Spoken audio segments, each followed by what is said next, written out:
Autumn 1999. A wave of bloody explosions swept through Russian cities. On the 4th of September, in Bunaksk, in Dagestan, 62 people died in the rubble of a tower block. On the night of the 9th of September, in Moscow, an 8-story apartment building in Guryanov Street was blown to bits. A toll of 94 dead and 164 wounded.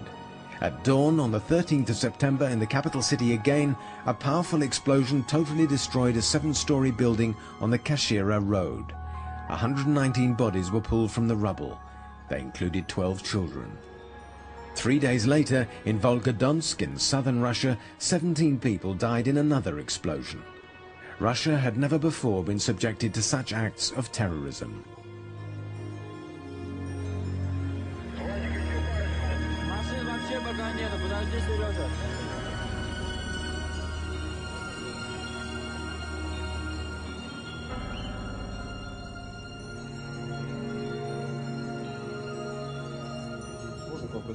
Mass psychosis quickly set in.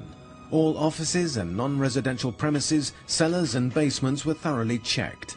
Civilians volunteered to patrol courtyards, stairways and landings. A multitude of checkpoints paralyzed road transport. Responsibility for the attacks has never been claimed, but from day one, the secret services put the blame squarely on the Chechens. The people who organize these missions, who prepare the explosives, who deliver them, and have overall responsibility for everything that has happened are obviously in Chechnya. I can tell you with the utmost certainty, I can guarantee you that they come from the training camps of Khatab and Basayev. After a 3-year truce in Chechnya, the war had now moved to the heart of Russia. With public anger running so high, the Prime Minister Vladimir Putin ordered a bombing campaign to bring the rebellious Chechens to heel. Russian planes are only striking the terrorist bases. We will follow the terrorists wherever they go. If they are at the airport, we will be there. Excuse me, but if they're in the toilets, we will go in there and blow them away. That's all there is to it. The problem is solved.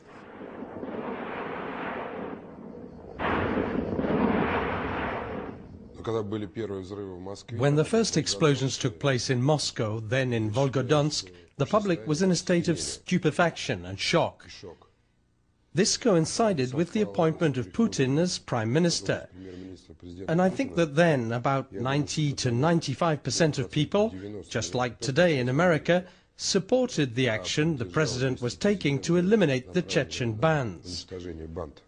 But what's interesting is that even now it hasn't been proved that the Chechens did it.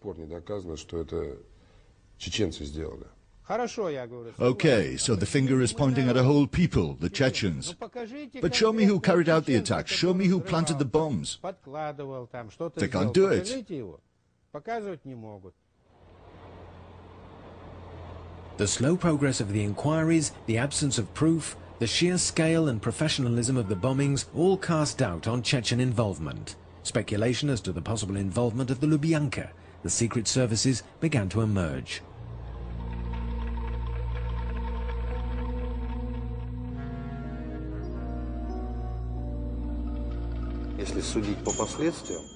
To judge from the consequences, and they say that in politics you should always look to see who benefits, then of course there are all sorts of different versions. But the public is still very interested in the role played by the special services in all of this.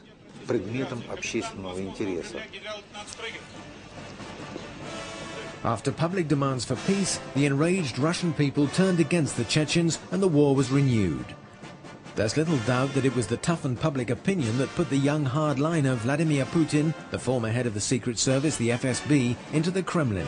To this day, the only terrorists detected in connection with the bombings were FSB agents.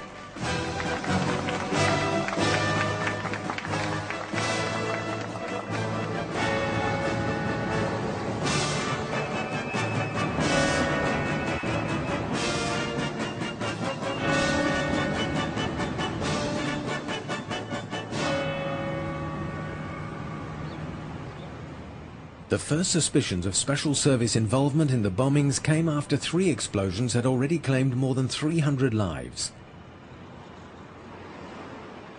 It was then, on the 22nd of September 1999, that a bomb attack was apparently averted in Ryazan. It was officially passed off as a civil defense exercise, using a mock-up device. But many Russians believed the bomb was real. To them, President Putin's rise to power is now seen in a very different light.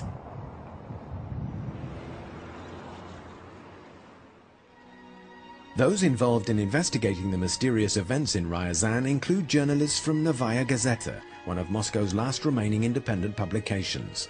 And since the FSB doesn't like it when people pry, the newspaper has had more than its fair share of problems. We consider that, according to the law, according to the Russian Penal Code as it stands, the facts disclosed by our paper should lead to the opening of a criminal inquiry to establish if those facts are indeed well-founded.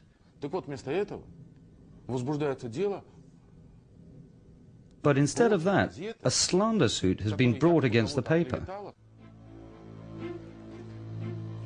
In August 2001, Novaya Gazeta took a risk when it published extracts from a book by Yuri Felshtinsky and Alexander Litvinenko, The FSB Bombs Russia.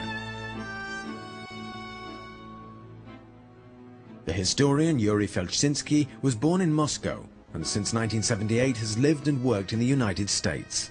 He has written several books on the history of the USSR. An American citizen, he was the first foreigner to obtain a Russian doctorate in history. We all know that information often comes out after failed operations. That's what's happened here. The FSB tried and failed to blow up a building in Ryazan.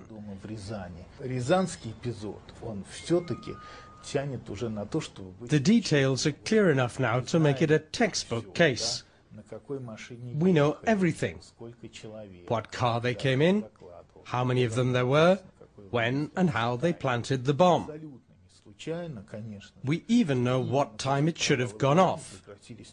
And it can hardly be a coincidence that these attacks stopped after the bungling of Ryazan. It would have been stupid to carry on with a flawed battle plan. The NTV television channel, then still independent, took an interest in the Ryazan case.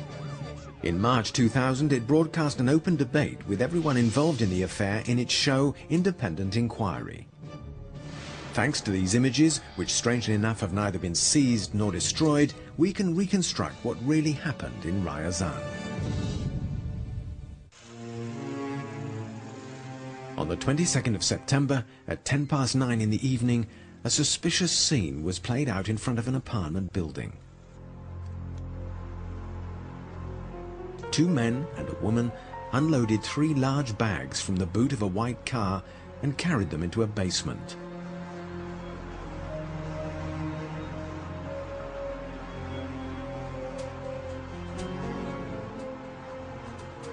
A second suspicious point was that the number 62, indicating a Ryazan vehicle registration, was written on a piece of card and taped over the car's real number. I drove straight past them, but I went back to look at the rear number plate too, and sure enough it was the same, a piece of paper with 62 on it, taped over the end of the registration number. It made me suspicious, so when I got home I called the police. A patrol car arrived at the scene 1 hour later. The car had gone, but the police made an important discovery in the basement of the building. 3 large 50-kilo bags and a homemade detonator programmed for 5:30. The patrol chief was Andrei Chernyshev. Pavel Voloshin, a Novaya Gazeta journalist, met him soon afterwards. He told me he was sure it was a serious situation. He'd seen the bags, a wire coming out of the bags, and there was a detonator. He was sure he had prevented an attack, and that, thanks to Kartofelnikov's phone call, hundreds of lives had been saved.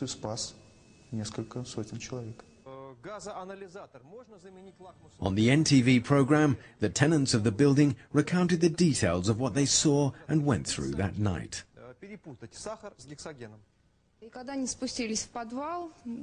When the police went down to the basement, they weren't very enthusiastic because it's in a terrible state, and some people use it as a toilet. But when they came back up, the expressions on their faces were very different. The cops were running all over the building, banging on doors and shouting, "Everybody out, there's a bomb in the building." After what had happened in Moscow and other places, everyone went down into the street in their dressing gowns and slippers. We've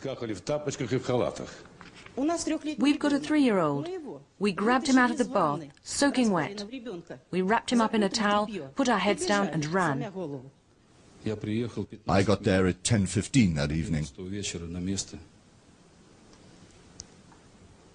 I brought all the people who live in the building together and told them, "We've checked the basement and the attics. The building is safe."